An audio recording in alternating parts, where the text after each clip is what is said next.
Rasululloh sallallohu alayhi vasallam marhamat qilganlar, an-nikahu sunnati faman raghiba an sunnati falaysa minni. Mendan emas. Kim mendan emas? Nikoh mening sunnatim. Kim meni sunnatimdan bosh tortsa, yuz o'girsa, bas u mendan emas. Alhamdulillah musulmonlar nikohni ibodat deb biladi. Ya mashara shabab, man istata'a minkumul ba'ata falyatazawwaj dedilar Rasululloh sollallohu alayhi vasallam.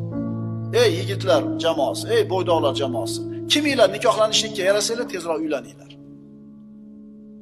Mana shu sunnatdan yuz o'girgan, Alloh taoloning mana shu qonundan yuz o'girgan xalqlar qirilib yo'qib ketyapti.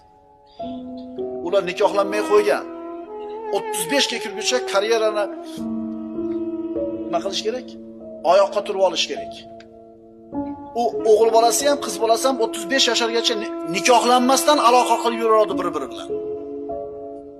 Ular qirilishga yuz tutadi. Rasul aytganlar, uylaninglar, ko'payinglar, zero qiyomatda sizlarning ko'pliginglar bilan men faxrlanaman.